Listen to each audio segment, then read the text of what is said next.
What's up, pups? How you guys doing? I'm doing great, thanks for asking. So I have a friend.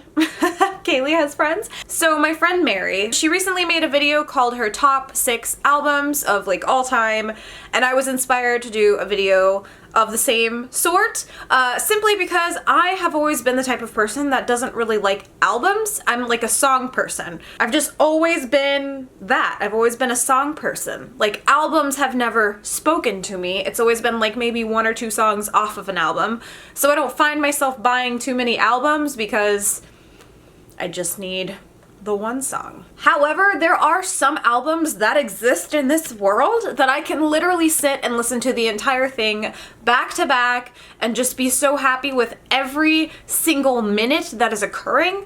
So I figured I would talk to you about those albums because maybe you want to listen to them and also feel the same things. Also, I have Mary's video linked down below if you want to check out her favorite albums, but let's do this. Let's get started with mine. Now, these albums are in no particular order, which is actually the exact same thing that Mary said, but it's true. I don't really have a favorite. These are just like 6 of my favorite albums that exist, so. First one I'm gonna mention is Muse, Black Holes, and Revelations. I have a really big love for anything to do with outer space, whether it's science fiction or actual things involving outer space. And this entire album by Muse, like, it's like it embodies like the sounds that I would associate with outer space, even though there's no sound in outer space because no one can hear you scream. The vocal range is like out of this world, no pun intended. Like, it's just, you have to listen to it.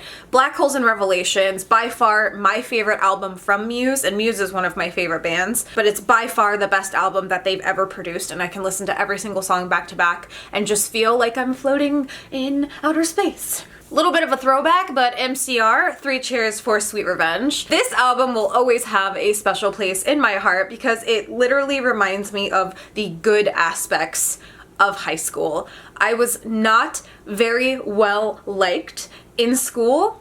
Big surprise! I was always the kid that like didn't have like a group of friends, so I tried to fit in with like a bunch of different groups of friends and tried to like assimilate myself, and I never really knew who I was. I laugh because it's so stupid, because now I feel like I found myself and like I don't know why I ever wasted my time.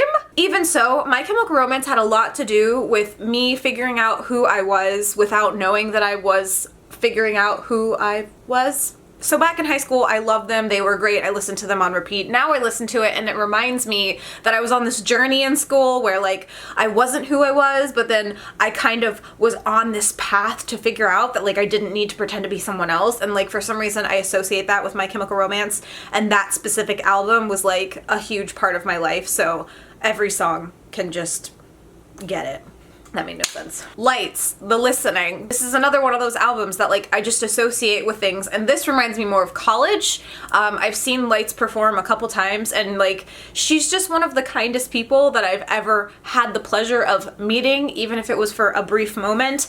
And her music really speaks to me. That sounds so freaking hipster. I don't know how to explain it very well, but it has like an effect on me, and it helped me during a lot of difficult times. Like I would listen to her lyrics and her songs, and they would just kind of help me to not only understand that I'm not the only person who was going through what I was going through, but there are other people out there who feel the same things and experience the same things. And so when I listen to her music now, it just reminds me of kind of, again, I guess becoming my own person, but also getting through difficult times. So definitely one of my favorite albums, The Listening. The Great Gatsby soundtrack. I don't actually own this album on my phone or anything digital. I have it on vinyl, and I listen to this album above all other vinyl albums that I own.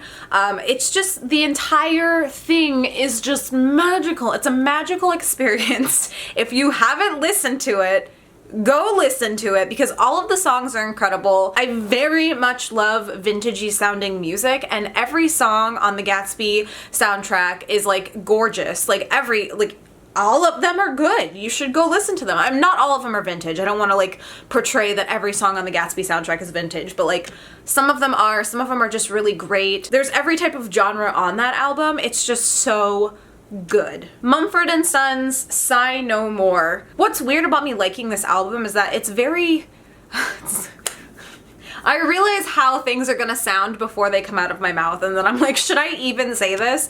I realize this music is like very folk mainstreamish. My musical taste is like all over the place. Like I had some girlfriends over last night, and like everything that was coming on my Spotify playlist, and we were going from like Skrillex to Hercules soundtrack to Childish Gambino to Toto. Like it was just all over the place, and my friends were like, what is this? I love it, but what is this? But Mumford & Sons is not typically like a band that I would immediately go to. However, there's just something about Sigh No More that every song is just very calming, and like really, like it really helps me like think. Like if I ever just need to listen to something to like help me relax and just gather my thoughts, that is typically the album I go to for that. So yeah. And for the last album, it is absolutely 110%, without anyone making fun of me, the Batman and Robin soundtrack. It's amazing. There's everything on there. Moloko, Jewel, Smashing Pumpkins, Bone Thugs and Harmony, like literally the most random mix of music, but every song is amazing.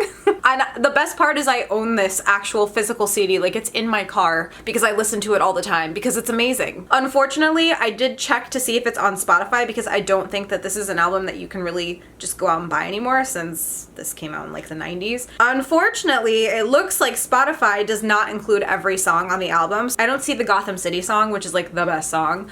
I also don't see any Smashing Pumpkins. You should still totally try to find the album on YouTube because it's worth listening to. As an honorable mention, I would also like to mention the Suicide Squad soundtrack is amazing. But anyway, as you can see, my taste in music is weird. I don't know. Leave me a comment down below and tell me what your favorite albums are by far. I'm definitely interested in listening to some new music, considering that I now have a Spotify account, and I'm like, I haven't even stepped into that yet. It's just like all of the music that I already listen to. I need to like branch out on Spotify. So send me your playlists or your favorite album. I'd love to listen to it. Anyway, if you liked this video, please give it a thumbs up. If this is the first video that you're seeing of mine, hi, I'm Kayleigh. You should subscribe by hitting that red button right down below, and we can become best friends forever.